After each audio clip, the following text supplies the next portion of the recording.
Исәнмесез, эфирда яңалыклар чыгарылышы, студияда Лилия Гатина алгатыба кайбер темалар турында. QR-кодлар һәм 65 яшьтән өлкәнрәкләр өчен самоизоляция Татарстан хакимияте чикләү чараларын катгыйландырды. Мәктәпләрдә куркынычсызлык, санитар контрольне көчәйтү һәм вакцинация. Рөстәм Миңнеханов Татарстан Республикасы Дәүләт Советына юллама белән мөрәҗәгать итте.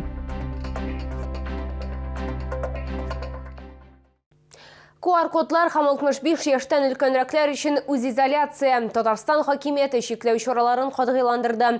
Сәбәбе эпидемиологик хәлнең начараюы. Чикләүләр 11 октябрьдан кертелә. Татарстан премьер-министры Алексей Песошин тиешле карарны имзалады. Дүшәмбедән республика халкының тормышы ничек үзгәрәчәк, тулырак алдагы материалда.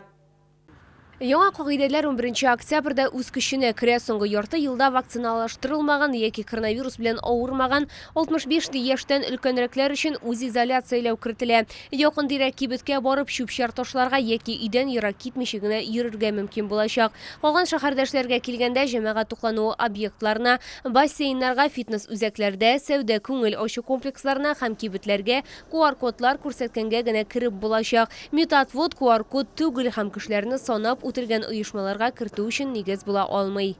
У меня тоже есть этот QR-код, есть мне. Ну, раз сказали, надо, значит, надо. Ну, я даже не могу сказать, что плохо это или хорошо. Почему бы нет? Просто взять, показать, и свободен человек. Бояться не надо, мне так кажется. Нет, пока не прививалась еще. Но вот со следующей недели вход в магазины, во все учреждения будут только по QR-коду. Что думаете вы? Скорее всего, придется. У меня есть метатвод, вот поэтому прививка как бы не для меня. Конечно, я эту информацию восприняла не с большим восторгом, потому что это ограничивает возможности многих детей. Думаю, что ничего хорошего в этом нету. А как другие люди, у кого нету QR-кода, будут заходить туда? Әлеге яңалыклардан бигрәк эшмәкәрләр зыян күрәчәк. Сәүдә сәнәгать палатасы матбугат хезмәте җитәкчесе Юрий Балябин сүзләренә караганда, бизнесменнарның чикләүләр буенча сораулары күп һәм әлегә бу чараларның ничек үтәлергә һәм контрольдә тотылырга тиешлеге аңлашылмый. Возникает необходимость документального подтверждения личности при предъявлении QR-кодов. То есть каким образом это будет делать, предприниматели сейчас пока не в курсе. И они в первую очередь обращаются к нам. Ну, я думаю, что мы уже когда закон вступит в силу, в понедельник, об этом познаем поподробнее, скорее всего, уже когда примем решение посетить торговый центр или крупные магазины нашего города. Әлеге чикләүләр үз көченә кермәде, әмма нәтиҗә бар инде. Чаллы сәламәтлек саклау идарәсендә хәбәр итүләренчә, вакцина ясатырга теләүчеләрнең саны арткан. Шуңа бәйле рәвештә поликлиникаларда прививкалар ясау пунктлары ял көннәре дә эшләячәк. 9 октябрьдә 8-дән 17 сәгатькә кадәр, 10 көнне 8-дән 15 сәгатькә кадәр вакцина ясатырга мөмкин. Лилия Гатина, Ленар Солтанов, яңалыклар. Соңгы тәүлектә Татарстанда яшәүче 86 кешедә COVID-19 диагнозы расланды. Шулда узган тәүлектә коронавирусның тагын 14 яңа очрагы теркәлде. Шулай итеп 8 октябрьгә Татарстан буенча коронавирус белән авыруның барлыгы 27640 очрагы билгеле. Аларның 23544 терелгән, 50се узган тәүлектә. Мәктәпләрдә куркынычсызлык, санитар контрольне көчәйтү һәм вакцинация. Рөстәм Миңнеханов Татарстан Республикасы Дәүләт Советына юллама белән мөрәҗәгать итте.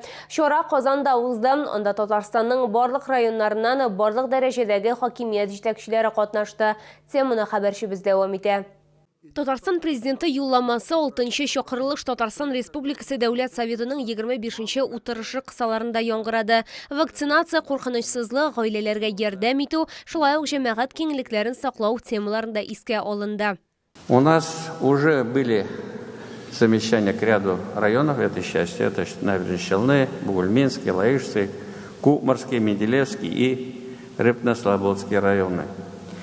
Мы ждем от руководства районов, а также от самих жителей бережного отношения к новым благоустроенным местам отдыха.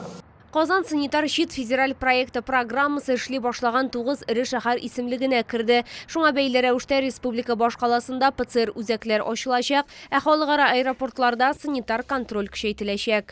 К сожалению, пандемия не закончилась. Вирус остается прямой угрозой. В этих условиях ключевую роль играет коллективный иммунитет, который формирует вакцинация. Это единственный способ борьбы с пандемией. Татарстан президенті оқу йортларын саклауны да көчәйтергә кушты. Ул мәктәпләрнең террорчылыкка каршы яклану стандартларын эшләргә кирәклеген белдерде. Трагические события в Казани и Перми с болью в сердце отозвались у каждого родителя. Нами уже принято решение о выделении дополнительных средств на обеспечение физической охраны зданий школ. Президент мәгариф системасында кадрлар җитмәү темасына да кагылды. Рөстәм Миңнеханов сүзләренә караганда, 4000 яшь белгечнең 3тән 1 генә балалар бакчаларына һәм мәктәпләргә эшкә керә. Соңгы берничә елда 600-гә якын укытучы 3 елда эшләмичә мәгариф системасыннан киткән. Прошу Министерство образования и науки, глав муниципальных образований взять под контроль вопрос обеспечения школ педагогическими кадрами и закреплением в них молодых специалистов.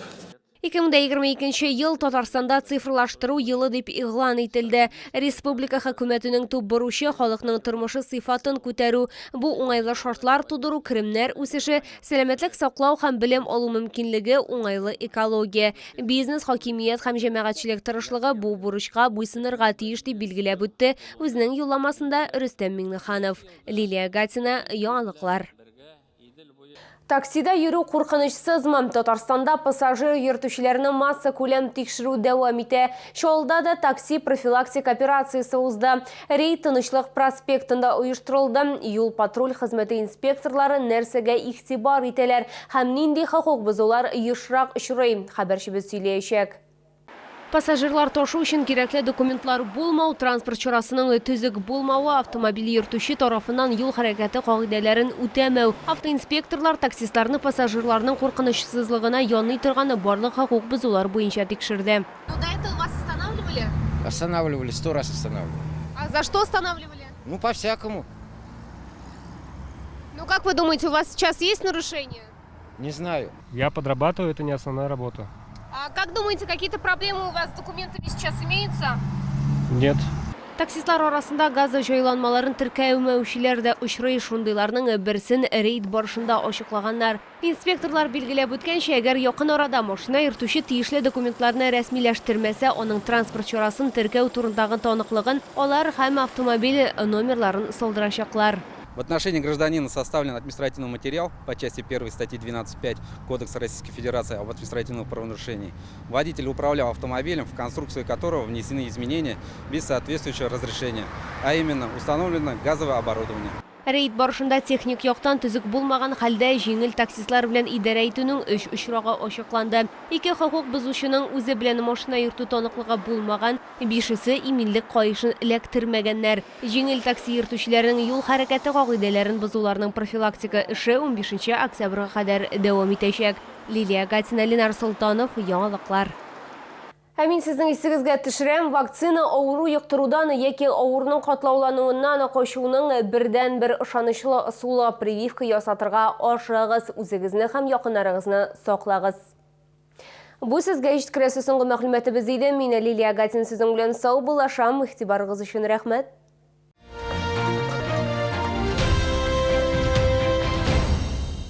Приумножьте свои личные сбережения с КПКГ «Госзайм». Ставка 13% годовых. Также выдаем займы с использованием средств материнского капитала. Набережные Челны, Новый город, 107. Диагностический центр ТАТ-клиник оказывает весь спектр услуг на магнитно-резонансном и компьютерном томографах. Набережные Челны, 78 03 03.